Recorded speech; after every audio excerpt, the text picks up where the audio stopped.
Bienvenue dans Les Bâtisseuses, le podcast qui tend le micro à celles qui construisent le monde de demain. Ces femmes sont peintres, responsables QSE, ingénieures, directrices des travaux. Elles nous racontent avec sincérité leur amour d'un métier qu'elles ont choisi par passion. Un podcast de Spi Batignolles, acteur historique majeur des métiers du bâtiment, des infrastructures et des services.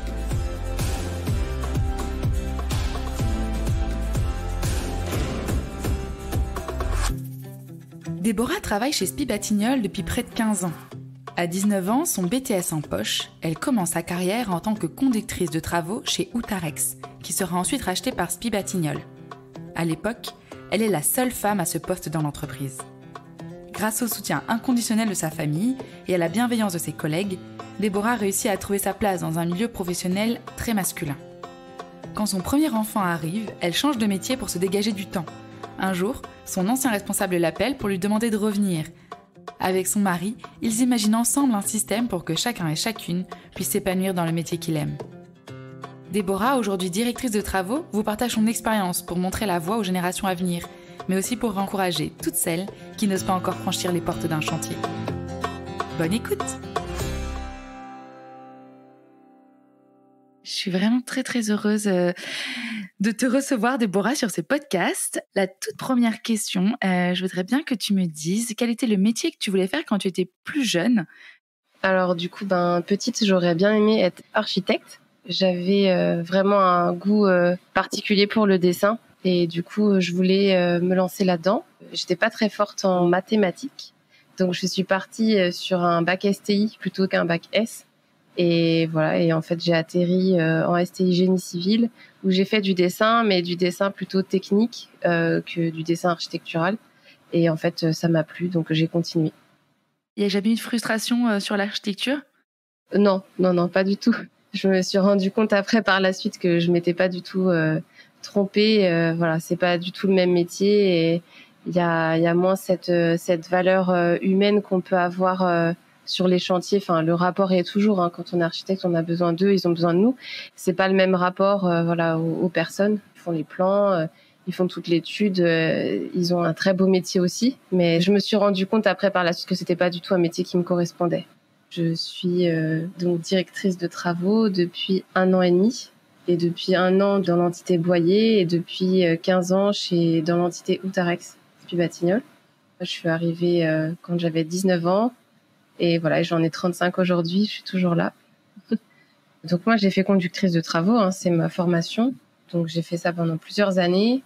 J'étais aide conductrice de travaux, même au début, parce que j'avais un BTS bâtiment. Et ensuite, j'ai fait conductrice travaux principale, chef de groupe, puis directrice de travaux. Donc à chaque fois, c'est des étapes supplémentaires. Alors, la différence entre les deux, elle est minime. On est le chef d'orchestre de l'opération. Donc pour moi, c'est des métiers quand même assez similaires et des étapes en fait à acquérir, un regard un peu plus ouvert, un peu plus de recul sur les choses, mais c'est pas c'est une progression qui est assez naturelle, on va dire.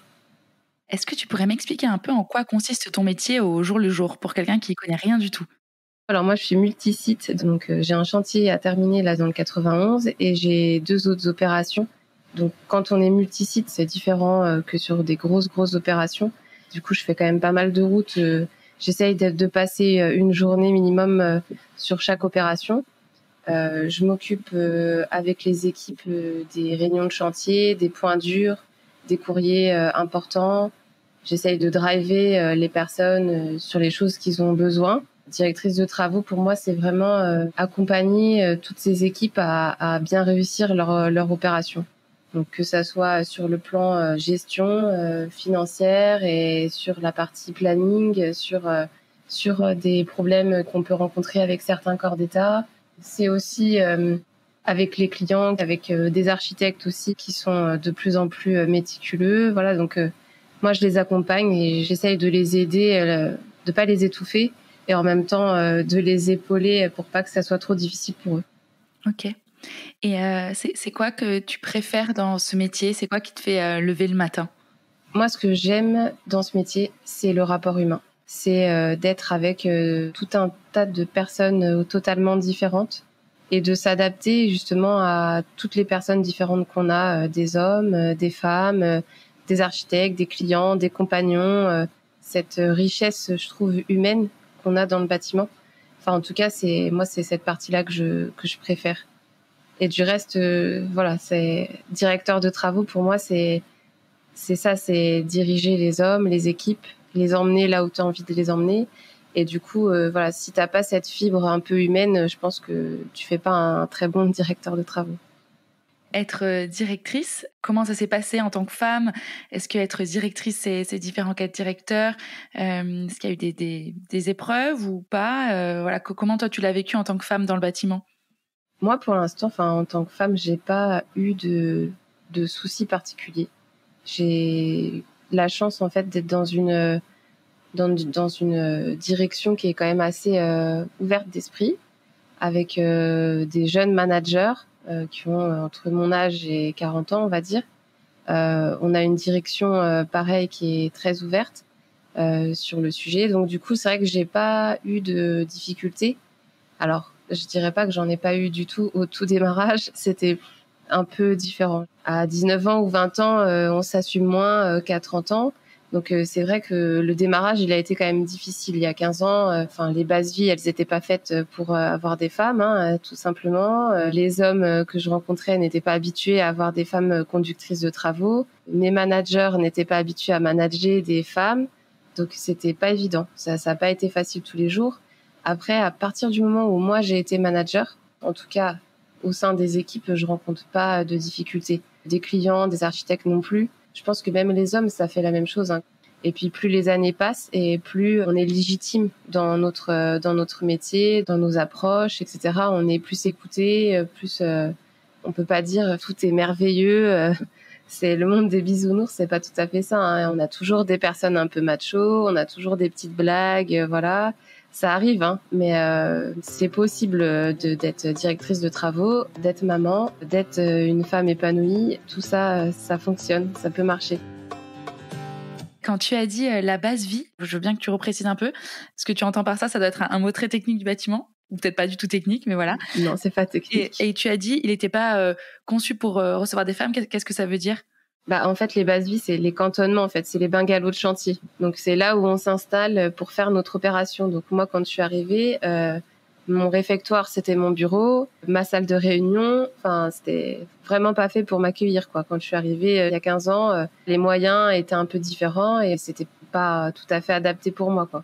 Et puis, petit à petit, on avait une personne au service matériel que j'aimais beaucoup et dès le second chantier, en fait, il m'avait fait un bureau avec à côté mon toilette perso. Enfin voilà, il a tout de suite pris en compte mes besoins. Et puis maintenant, on a tellement de femmes, que ça soit architectes, clientes, des bureaux d'études externes, etc., internes, que du coup, on est forcé de bien s'adapter. Donc on a maintenant tout ce qu'il faut, comme il faut. Voilà. C'est quoi la clé du succès pour être, comme tu dis, une femme épanouie, maman? Je veux bien que tu me donnes la clé du succès. Au début, je n'avais pas cette assurance-là et j'avais quand même des craintes de me dire est-ce que je vais réussir à tout additionner. On n'était que 2 dans l'entreprise à être conductrice de travaux. Je m'étais dit bon, ça va être difficile. Donc à mon premier enfant, je me suis dit je vais faire un autre métier, je vais partir en qualité, sécurité, environnement. Je serai support en fait de l'entreprise, donc pas assimilé directement à un chantier. Donc je m'étais dit ça serait plus simple. Donc c'est ce que j'ai fait pendant 1 an. Et ensuite, mon patron m'a dit, écoute, moi, j'ai besoin de toi sur les chantiers. J'aimerais que tu retournes sur les chantiers. Et donc, du coup, on s'est organisé avec mon mari. Lui faisait le matin. C'est ce qu'il fait du reste maintenant encore. Et moi, je m'occupe des enfants le soir. Voilà. Donc, le matin, je pars plus tôt. J'arrive tôt sur les chantiers. Et par contre, ça dépend où est-ce que je suis située. Parce que c'est pareil, l'Île-de-France, c'est toujours un peu compliqué avec les bouchons, tout ça. Donc, du coup, j'essaye de partir sur les coups de 17h30, 18h et j'arrive au moment du périscolaire avant 7h. C'est important. Et du coup, voilà, ça en tout cas, c'est la clé de notre succès, c'est de se partager les tâches. Clairement, si mon mari ne m'aidait pas au quotidien, j'arriverais pas à faire ce métier-là, donc c'est important. Il faut en discuter. Ça peut fonctionner, mais ça fonctionne à 2. Et est-ce qu'il y a d'autres femmes qui t'ont un peu inspirée ou est-ce qu'il y a eu des personnes qui t'ont aidée, même si c'est juste de l'inspiration, pour que tu en arrives là où tu en es aujourd'hui? J'ai été soutenue par plein de personnes. Mon mari, avant d'être mon mari, voilà, il était mon collègue et il m'a beaucoup aidée à me sentir bien, à m'assumer, à montrer ce que je savais faire, à me pousser, on va dire. Lui, il a un caractère très fort, donc moi, je l'ai canalisé et lui, il m'a poussé un peu. Et après, j'ai plein de personnes, surtout au sein d'Outarex, parce que voilà, c'est ma première entreprise et c'est ma famille un peu, enfin, clairement. Donc j'ai plein de personnes qui ont contribué à ce que je suis aujourd'hui. J'ai plein d'exemples en tête. Il y a plein de femmes autour de nous qui font des métiers et qui ont eu des progressions. Alors pas forcément dans le cadre de la conduite de travaux, mais j'ai en tête notre DAF qui était comptable, qui a fait gestionnaire de chantier, qui est montée et qui aujourd'hui qui est une des responsables de l'entreprise. J'ai notre secrétaire, enfin l'assistante de travaux plutôt, qui a toujours été là à m'aider, à m'épauler. C'est des personnes qui sont devenues des amies et qui ont eu confiance en moi. Et aujourd'hui, si tu rencontrais une jeune en BTS bâtiment qui disait qu'elle avait envie de travailler dans le bâtiment, qu'elle aimerait faire comme toi, qu'est-ce que tu lui dirais? Qu'est-ce que tu lui souhaiterais aussi à cette jeune-là? Alors des jeunes, j'en ai plein parce que j'ai déjà pas mal de conductrices de travaux. Alors une conductrice principale et une conductrice de travaux qui sont avec moi. Et maintenant sur Outarex, on a plein de femmes. On a quasiment une femme par chantier. On est quasiment aussi au même chiffre. Donc des femmes, j'en côtoie plein d'autres maintenant et du coup c'est génial. Elles viennent me voir, elles me posent des questions, elles me demandent comment je fais, comment je m'organise. Certaines ont aussi envie bientôt d'avoir des enfants. Donc, maintenant, on s'adapte à elles et toutes celles qui seront avec moi, je ferai en sorte qu'elles se sentent bien, qu'elles se culpabilisent pas d'avoir un enfant, qu'elles se culpabilisent pas d'avoir aussi envie d'avoir leur vie privée, qu'elles soient épanouies. Et on peut très bien avoir un métier prenant, intéressant et en même temps avoir une vie de famille épanouie. Merci, c'est super inspirant. Et tu disais qu'elle se culpabilise pas d'avoir des enfants. Quand avec ton mari, vu qu'il est aussi dans le bâtiment, quand vous avez décidé de cette organisation, j'imagine que lui aussi, il a dû ménager son emploi du temps parce qu'il avait des enfants. Comment ça a été perçu? Et est-ce que la place des hommes et des maris dans le bâtiment est aussi à repenser pour pouvoir que les femmes puissent avoir des enfants et mieux s'organiser? Voilà, je veux bien que tu me dises un peu ce que tu en penses de tout ça. Il n'y a pas de raison valable que la femme doive se mettre en retrait plus qu'un homme. Après, je pense que les hommes de maintenant, de 30 ans, ils sont différents des hommes de 50 ans. Tout le monde a évolué et c'est logique que ça plaise ou non à certains. En tous les cas, voilà, c'est comme ça. Et nous, on n'a pas eu de critique particulière. Ça s'assume en fait. Quand on est clair avec notre patron, qu'on lui dit voilà, nous c'est comme ça et c'est pas autrement. Et si vous voulez qu'on soit tous les deux à des postes importants, il faut nous laisser nous organiser de la manière qui nous semble la plus judicieuse. Franchement, on a de la chance. Encore une fois, on a un directeur qui est hyper à l'écoute là-dessus et il croyait en nous, en fait, en nous deux, en nos profils, bien qu'ils soient différents. Je pense que voilà, il a besoin de nous deux et du coup, il nous a laissé nous épanouir et évoluer au sein de l'entreprise. On a des postes tous les deux qui sont importants dans l'entreprise et c'est important pour les autres de voir que nous on y arrive, donc il n'y a pas de raison que les autres n'y arrivent pas. Enfin, moi c'est ça que je dis aux jeunes femmes que j'ai avec moi, qui ont bientôt 30 ans, qui ont envie. Ça c'est des discussions à avoir avec vos maris, quoi. Clairement, si lui il a pas dans sa tête le fait que lui aussi il va devoir faire quelques concessions sur son organisation, ça fonctionnera pas.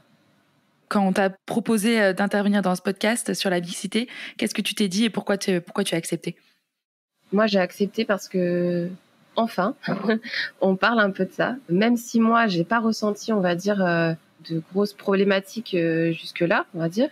Je me suis sentie soutenue quand des fois c'était un peu plus compliqué que d'autres. Ces 15 années, elles sont passées et ça s'est, pour moi, plutôt bien passé. Maintenant, je pense qu'il y a des femmes qui remettent vraiment en question leur évolution au sein d'une entreprise associée à une vie de famille. Je pense que clairement, il y en a qui se posent vraiment cette question-là. Il y en a aussi du coup qui ont eu des parcours vraiment atypiques et du coup je trouvais intéressant de au moins mettre la lumière sur toutes ces femmes qu'on a au sein de notre entreprise et qui chaque jour font un métier quand même plus masculin que féminin, il faut le dire. Pas facile par moment pour les femmes puisque entourées d'hommes, Mais en fait, elles le font tellement bien parce que les femmes et les hommes sont différents. On a une façon différente de penser, une façon différente de s'exprimer. Et du coup, voilà, en étant une femme, par moment, on se sort de situations que des hommes feraient de manière plus conflictuelle, plus violente peut-être, presque. Et une femme, on n'en arrive jamais à là, en fait. On arrive à désamorcer les choses pour que, enfin, en tout cas, peut-être pas toutes les femmes, mais en tout cas, toutes celles que je vois, elles ont, on dit souvent, c'est une main de fer dans un gant de velours, quoi. On peut y aller en douceur et obtenir les mêmes choses qu'en y allant de manière brutale. Moi, je voulais montrer tout ça et j'ai eu la chance d'avoir ma famille qui me soutenait dans ce projet-là. J'étais dans une classe avec que des garçons. C'était pas évident tous les jours. J'avais 15 ans. Je me suis retrouvée avec une classe de 30 garçons. Voilà, c'était vraiment pas facile de passer du collège au lycée. T'as jamais eu envie ou juste même l'idée n'est jamais venue de baisser les bras parce que trop d'hommes autour de toi? Si. Les premières années, j'avais un manager plus de 50 ans qui, pour lui, une femme, elle avait rien à faire là, clairement. Il me sous-estimait, il minimisait mon travail. C'était vraiment pas facile. Là, clairement, il y a eu ce moment-là où je pense que j'aurais pu baisser les bras et me dire, vas-y, c'est bon, c'est pas le truc qui est fait pour moi, je m'en vais, quoi. Même mon patron, plusieurs fois après, on en a discuté, il m'a dit, je pensais vraiment que t'étais au fond du truc et que tu remonterais pas, quoi. Et il s'est dit, c'est dingue que tu sois remonté. Après, comme j'ai dit, voilà, j'étais bien accompagnée, bien écoutée, que ça soit au sein de ma famille, mon ancien compagnon, ou que ça soit Guillaume et Nathalie, toutes ces personnes qui étaient là à ce moment-là, elles m'ont reboosté, quoi. Elles m'ont dit non, mais ton travail, tu le fais bien, il n'y a pas de raison, donc il va voir, hein, au bout d'un moment, il verra tout le travail que tu as fait. Et du coup, j'ai fait ce que je savais faire. J'ai livré mon opération à l'heure, avec les félicitations de tout le monde. J'ai été félicitée par la communauté de communes. Voilà, j'ai été appelée, on m'a offert un bouquet de fleurs. Et là, c'était le pied de nez à ce monsieur qui avait sous-estimé mes capacités. Ça m'a permis aussi de forger mon caractère. Et voilà, aujourd'hui, je me laisse pas faire. Après, j'ai pas besoin de crier pour me faire respecter. J'ai pas besoin de taper du poing sur la table. Ça fonctionne différemment, mais ça fonctionne. Est-ce qu'il y a des choses que tu as envie de dire ou de témoigner ou d'ajouter auxquelles je t'aurais pas posé de questions? Moi, j'ai un petit truc particulier, en fait, parce que, comme j'ai dit plusieurs fois, j'ai eu la chance d'avoir ma famille qui était à mon écoute et qui m'a suivie dans mes choix. Il y a d'autres personnes que j'ai autour de moi maintenant et qui n'ont pas forcément eu cette vie-là et cette chance-là. Et du coup, je me dis, encore plus chapeau pour ces femmes-là. J'ai notamment une Algérienne dans mon équipe qui était en Algérie, qui a fait une école d'architecte là-bas, qui du coup a perdu son papa et qui s'est retrouvée en fait face à ses frères qui en fait étaient contre le fait de faire ce métier-là. Et elle est partie d'Algérie, elle travaille en France. Et enfin, moi, quand j'ai des femmes comme ça autour de moi, je me dis mais waouh, enfin, elle mérite en fait d'être vue, d'être entendue. Elle est timide, donc je lui avais dit que je parlerais d'elle. Mais du coup, voilà, aujourd'hui, moi, je suis là pour elle parce que du coup, elle n'a pas été assez entendue et assez épaulée. Et du coup, là, voilà, moi, je suis avec elle là et je la quitterai plus, quoi. En fait, c'est toutes ces personnes-là que j'ai autour de moi aujourd'hui qui font que, voilà, je me dis, cette podcast, elle peut servir à des personnes comme elle qui hésitent ou qui se disent, voilà, j'arrive à l'âge décisif où je dois choisir entre mes enfants ou ma vie professionnelle. Et là, elles vont se dire, non, c'est bon, elles peuvent continuer. Toutes ces personnes-là, je les trouve inspirantes.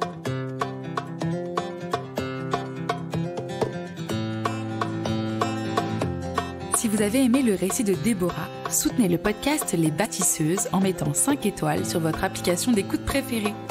Écrivez-nous également à l'adresse lesbâtisseuses@spibatignol.fr pour nous dire ce que vous avez pensé de cet épisode, pour nous partager vos idées sur la mixité, mais aussi pour nous raconter votre expérience ou vos interrogations sur les métiers de la construction. Nous serons ravis de vous lire.